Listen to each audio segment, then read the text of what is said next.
Bonjour, aujourd'hui on plonge dans un univers essentiel de nos cuisines, mais qui est souvent un peu flou, celui des matières grasses. L'idée, c'est de tout décrypter ensemble pour que ça n'ait plus aucun secret. On a tous connu ce moment, ce fameux moment d'hésitation dans le rayon des huiles et des beurres. On se demande quelle matière grasse choisir pour quelle recette. Eh bien, l'objectif est simple, apporter des réponses claires pour ne plus jamais avoir ce doute. Allez, on se lance.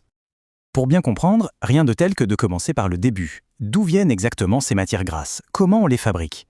C'est un voyage assez fascinant, qui part de la plante ou de l'animal pour arriver jusque dans notre assiette. Commençons par les plus connus, les huiles végétales.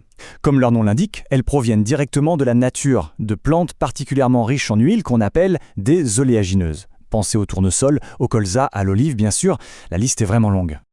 Alors comment on passe de la simple graine à la bouteille d'huile? En fait, c'est un processus en deux étapes clés. D'abord, la trituration. En gros, on broie et on presse les graines pour en extraire une huile brute. Puis vient le raffinage. C'est cette étape qui va clarifier l'huile, la stabiliser, et c'est super important car c'est ça qui garantit qu'elle ne s'oxydera pas trop vite et qui lui donne sa belle couleur claire. Passons maintenant à la margarine. Le mot-clé à retenir ici, c'est émulsion. La margarine, ce n'est pas une huile pure, non, c'est un mélange assez savant entre des huiles végétales et de l'eau, avec parfois une petite touche de matière grasse laitière. Tout ça pour obtenir cette consistance solide et tartinable qu'on connaît bien. Sa fabrication, c'est un peu de la magie culinaire si on veut. On prend les huiles et l'eau, et grâce à un procédé d'émulsification, on les force en quelque sorte à cohabiter pour créer cette pâte stable et onctueuse. C'est un peu de la science au service de la cuisine. Ah, le beurre clarifié, aussi appelé ghee, ça c'est un peu la version sublimée du beurre. Imaginez qu'on prenne du beurre et qu'on le purifie à l'extrême pour ne garder que l'essentiel, le cœur du produit, la matière grasse et rien que la matière grasse.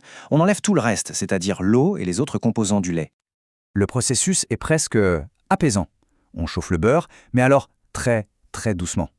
Une mousse de protéines va se former à la surface et en même temps, les solides du lait, plus lourds, vont tomber au fond de la casserole.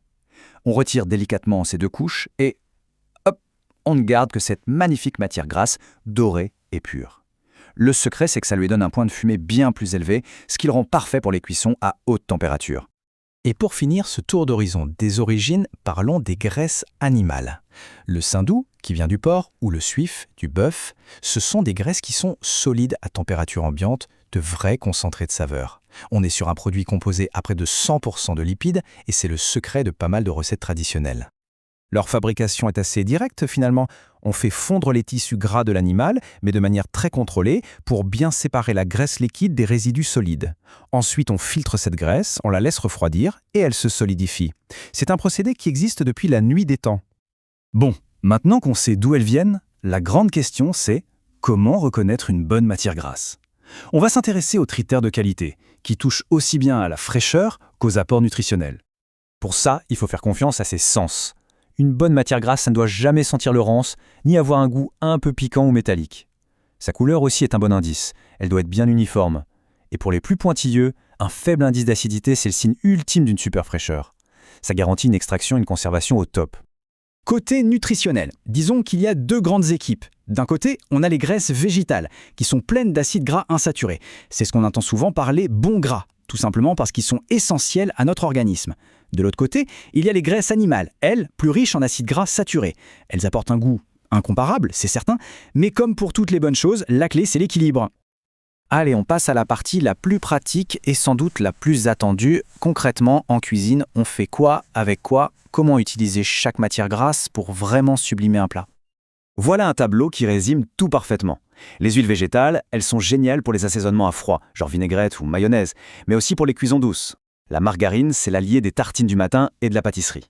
Le ghee, lui, c'est le champion des hautes températures, idéal pour saisir une viande à la perfection ou monter une sauce hollandaise. Et enfin, les graisses animales qui donnent ce goût inimitable aux fritures. Pensez aux frites, et qui sont la base de plats rustiques comme les confits. Un dernier point, qui est vraiment essentiel, bien utiliser ces matières grasses, ça passe aussi par bien les conserver. C'est la condition pour qu'elles gardent toute leur qualité le plus longtemps possible. Alors voici les règles d'or à avoir en tête. Il y a un trio ennemi des matières grasses, la lumière, l'air et la chaleur. Pourquoi? Parce qu'ils provoquent l'oxydation. Donc on pense à bien reboucher ses bouteilles d'huile, à garder la margarine et le saindoux au frigo et à ne pas surutiliser les huiles de friture. C'est simple mais efficace. S'il y avait une seule idée à retenir de tout ça, ce serait celle-ci. Les matières grasses, c'est comme une boîte à outils. Elles ne sont pas interchangeables. Un bon cuisinier sait exactement quel outil choisir pour quelle tâche. Et connaître leurs différences, c'est s'ouvrir tout un champ de possibilités en cuisine. Du coup, la prochaine fois que cette boîte à outils sera ouverte, la question ne sera plus laquelle je prends, mais plutôt quelle saveur, quelle texture ai-je envie de créer aujourd'hui. Les possibilités sont vraiment illimitées. Alors, à vos fourneaux!